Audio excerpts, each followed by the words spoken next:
Welcome to the Lit Breakdown. Today, we're diving into one of the most powerful self-improvement books ever written, The 7 Habits of Highly Effective People, by Stephen R. Covey. In this breakdown, I'll guide you through each habit in simple, practical language so you can apply these principles to your own life and become more effective, focused, and successful. Let's get started. Chapter 1. Be proactive. Habit 1 is about taking full responsibility for your life. It means realizing that you are in control of your actions, your emotions, and even your future. Not your circumstances, not other people, not luck. Stephen Covey explains that there are 2 kinds of people: reactive people and proactive people. Reactive people blame the weather, the economy, or other people for their situation. Their moods depend on external factors, and when things go wrong, they feel powerless.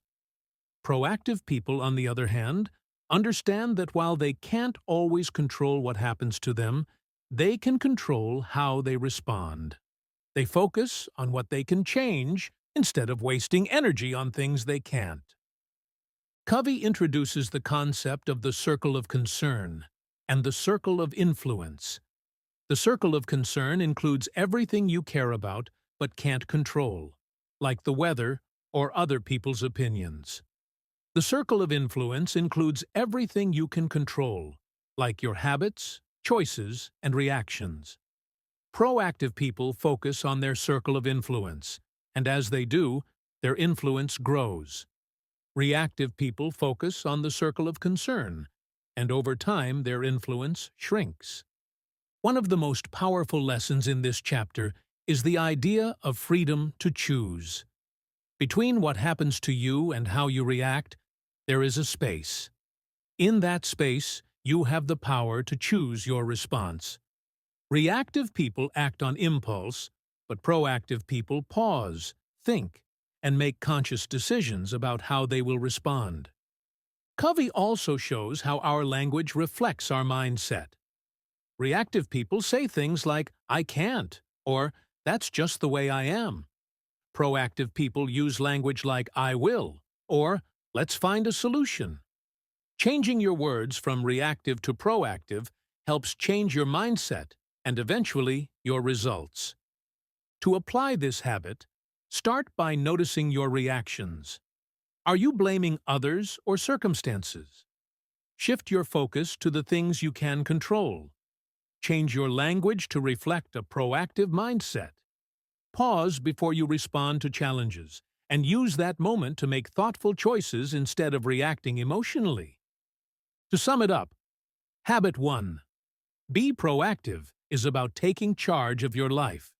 It's about choosing your response, focusing on what you can control, and using your energy to create positive change. This habit lays the foundation for all the others in the book. Without it, the rest of the habits won't work. Chapter 2. Begin with the end in mind. Habit 2 is about clarity of purpose. It means starting every project, goal, or even your entire life with a clear understanding of where you want to end up. Stephen Covey explains that if you don't decide what your destination is, you might spend your whole life climbing the ladder of success, only to realize it was leaning against the wrong wall. Everything is created twice. First in your mind. You imagine it, plan it, dream it. Then in reality, you act on it, build it, and bring it to life. Successful people make sure the first creation is clear before starting the second. They don't just live by default, they live by design. Covey draws a distinction between personal leadership and personal management. Personal management is about doing things right, efficiency. Personal leadership is about doing the right things, effectiveness. If you focus only on management without leadership, you might be moving fast, but in the wrong direction. This habit encourages everyone to create a personal mission statement. This is like your personal constitution, a guiding document that keeps you focused on what matters most. It helps you clarify your values, define your goals, and make decisions based on principles, not emotions or peer pressure. When you have a clear mission, life's distractions don't throw you off course. Covey also reminds us that all things are created twice, because he wants us to understand the importance of vision. Every building was first a blueprint. Every business was first an idea. Every success was first a vision in someone's mind. If you want to live a meaningful life, begin by imagining the legacy you want to leave behind. To apply this habit, imagine yourself at your own funeral. What would you want people to say about your character, your achievements, and your relationships? Write down your personal mission statement and make sure your daily actions align with your long-term values and vision. To sum it up, Habit 2. Begin with the end in mind. Teaches you to live with purpose and direction. By starting with a clear vision of your destination, you make better decisions, focus on what truly matters, and avoid climbing the wrong ladder in life. This habit helps you design your life before you start living it, so your actions always move you closer to your ultimate goals. Chapter 3. Put first things first. Habit 3 is about living your life based on priorities rather than reacting to pressures and distractions. Habit 1 taught you to take control of your life, and Habit 2 helped you define your vision and direction. Now, Habit 3 is about living that vision day by focusing on what truly matters. Stephen Covey explains the difference between urgent things and important things. Urgent things demand immediate attention, like ringing phones, last-minute deadlines, or minor crises. Important things, on the other hand, contribute to long-term goals, values, and success, like building relationships, exercising, planning, or learning new skills. Many people spend their lives reacting to urgent things while neglecting the important ones. Habit 3 teaches you to reverse this, to prioritize the important before it becomes urgent.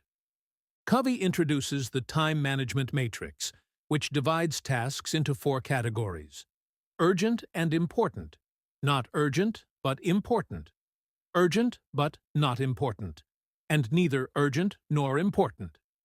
Highly effective people focus on the second category, not urgent but important. This is where personal growth, planning, and relationship building happen. Spending time here prevents crises and creates long-term success. Another key lesson in this chapter is learning to say no. Every time you say yes to something unimportant, you are saying no to something important. Living by priorities means having the courage to protect your time and energy for what truly matters. Covey emphasizes the importance of leading a principle-centered life. This means managing yourself based on values, not emotions or external pressures. It requires discipline to stay focused on important tasks, courage to ignore distractions, and commitment to align your actions with your goals. To apply this habit, start by identifying the activities that bring real long-term value to your life. Schedule time for them before everything else takes over. Resist the pull of urgent but less important tasks. Learn to say no with confidence, and make sure your daily actions reflect the vision and priorities you defined in Habit 2.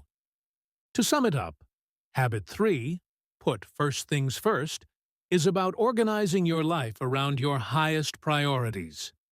It teaches you to focus on what matters most, use your time wisely, and align your actions with your deepest values and goals. When you put first things first, you stop being driven by urgency and start living with purpose and direction. Chapter 4. Think win-win.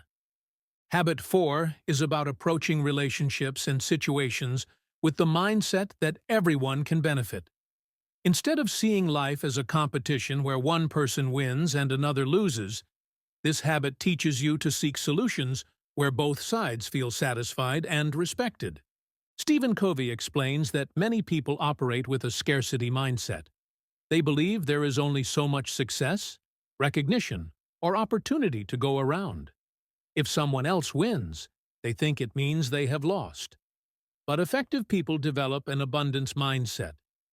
They believe there is enough success, love, and opportunity for everyone, so they look for ways to create mutual benefit rather than competition. Covey describes different ways people approach relationships. Some people focus on win-lose, where they win at the expense of others. Others live by lose-win, where they sacrifice their own needs to keep the peace. Then there's lose-lose, where no one wins because anger or revenge destroys everything. Some people just want to win for themselves and don't care what happens to others. The best approach is win-win or no deal. With win-win, both people walk away feeling good about the outcome. With win-win or no deal, you agree that if both sides cannot benefit, there will be no agreement at all. This keeps relationships respectful and prevents resentment. Covey explains that a win-win mindset requires integrity, maturity, and an abundance mentality. Integrity means staying true to your values. Maturity means balancing courage with consideration, standing up for yourself, while also caring about others. The abundance mentality means believing there is enough for everyone to succeed. Living win-win is not about being soft or avoiding conflict. It's about being strong enough to seek the best solution for everyone involved. It requires empathy to understand others, confidence to express your own needs, and creativity to find solutions where everyone benefits. To apply this habit, start looking for opportunities where both sides can win. Listen to understand the other person's perspective. Be clear about what you want, but also be open to new ideas that might work better for everyone. Build trust by keeping your promises and respecting others' needs as much as your own. To sum it up, Habit 4, Think Win-Win, teaches you to see life as a cooperative, not competitive, experience. By looking for mutual benefit in every interaction, you build stronger relationships, increase trust, and create solutions where everyone succeeds. When you focus on win-win outcomes, you replace rivalry with respect and build a foundation for long-term success together. Chapter 5. Seek first to understand, then to be understood. Habit 5 is about the power of listening. Most people listen with the intent to reply, not to truly understand. They are either preparing their response or waiting for their turn to speak. As a result, conversations become debates rather than opportunities for connection. Stephen Covey explains that real communication starts with empathy, putting yourself in the other person's shoes and listening with the intent to understand, not to judge or fix. When people feel heard, they open up, trust grows, and solutions become easier to find. He compares typical listening to prescribing medicine before diagnosing the problem. Many people offer advice, give opinions, or share their experiences without first fully understanding what the other person is feeling or trying to say. This often leads to frustration and miscommunication because the real issue remains hidden. Empathic listening goes beyond words. It pays attention to tone, emotion, and meaning. It's about listening with your ears, eyes, and heart. Once you truly understand the other person, you can then share your own perspective in a way that is respectful and meaningful. Covey explains that communication is the most important skill in life.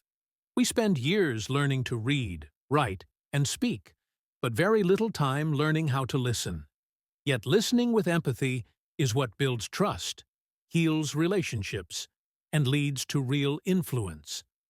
To apply this habit, practice listening without interrupting. Focus completely on the other person. Reflect back what you hear to make sure you understand. Only after they feel fully heard should you offer your thoughts or advice. When people sense you genuinely care about their point of view, they are far more open to hearing yours. To sum it up, Habit 5, seek first to understand, then to be understood, teaches you to listen with empathy before speaking. By understanding others first, you build trust, reduce conflict, and create the kind of communication that leads to real solutions and stronger relationships. When you listen to understand instead of listening to reply, you turn conversations into connections and open the door to true cooperation. Chapter 6. Synergize. Habit 6 is about the power of teamwork and collaboration. It teaches that when people work together with openness and respect, they can create results far better than what anyone could achieve alone. Stephen Covey calls this synergy, the idea that the whole is greater than the sum of its parts. Most people settle for compromise, where each side gives up something to reach an agreement. Synergy goes beyond compromise. It creates solutions that are better than what either side originally imagined. The key to synergy is valuing differences. People see the world differently because of their unique backgrounds, experiences, and perspectives. Instead of resisting those differences, synergy invites us to embrace them. When people combine their strengths and ideas, creativity flows and innovation happens. Synergy requires open-mindedness, respect, and a willingness to truly listen. It asks us to replace competition with cooperation and judgment with curiosity. It challenges us to seek the third alternative, a solution that is better than what either side started with because it blends the best ideas from everyone involved. Covey explains that synergy shows up in families, workplaces, communities, and even in nature. Two plants growing together can protect each other from the wind. Teams that trust and respect each other create breakthrough products and services. Families with different personalities and talents become stronger when everyone contributes. To apply this habit, start by valuing people's differences instead of seeing them as problems. Listen deeply to other perspectives. Look for creative ways to combine ideas rather than settling for compromise. When people feel heard, respected, and valued, synergy naturally follows. To sum it up, Habit 6, Synergize, teaches you to embrace differences, build trust, and work together creatively. When people combine their strengths and ideas, they create solutions that no one could have achieved alone. Synergy turns diversity into strength and collaboration into breakthrough results. Chapter 7. Sharpen the Saw. Habit 7 is about self-renewal, taking time to refresh and strengthen yourself so you can keep growing and performing at your best. Stephen Covey uses the example of a woodcutter sawing all day without stopping. The blade becomes dull, so the work gets harder and takes longer. Another woodcutter stops periodically to sharpen the saw, and as a result, he finishes faster with less effort. The lesson is clear.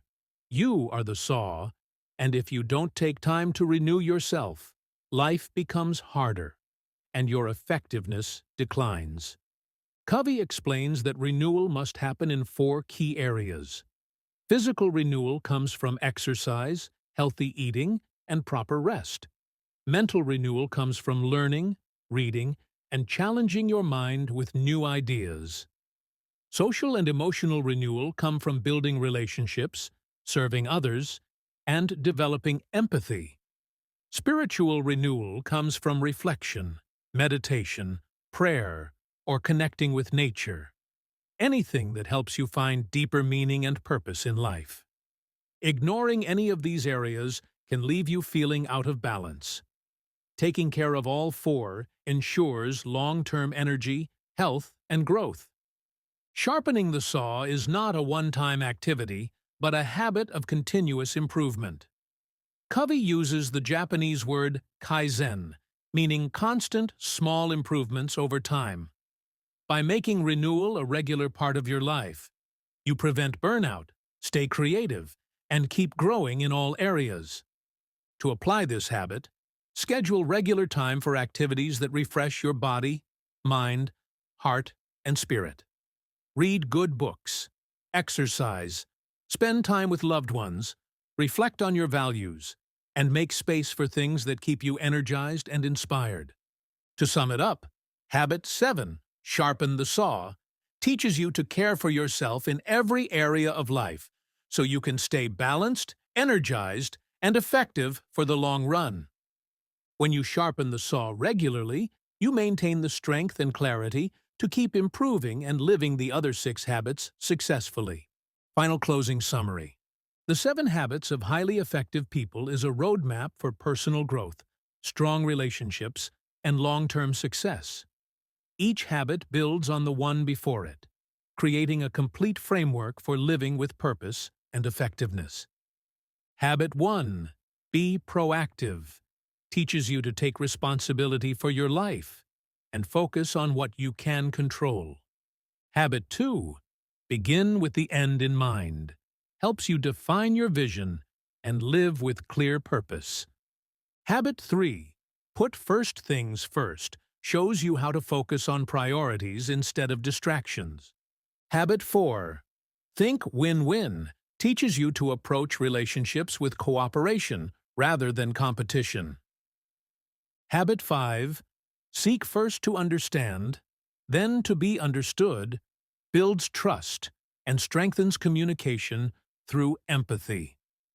Habit 6. Synergize. Helps you embrace differences and create better solutions together than you could alone. Habit 7. Sharpen the Saw. Reminds you to care for your body, mind, heart, and spirit so you can keep growing and thriving. Together, these habits move you from dependence to independence, and finally, to interdependence, where you work effectively with others while staying true to your values and goals. When you live these habits, you don't just achieve success. You build a life of balance, purpose, and lasting impact. If this breakdown of the 7 Habits of Highly Effective People gave you value, don't just stop here. On the Lit Breakdown, we bring you powerful book summaries and life-changing insights every single week. Clear, simple, and easy to apply. So, hit the like button if you enjoyed this video, subscribe to the channel for more life-changing book breakdowns, and turn on the notification bell so you never miss the next one. And in the comments below, tell me, which of the 7 habits will you start applying in your life today? I'd love to hear your thoughts.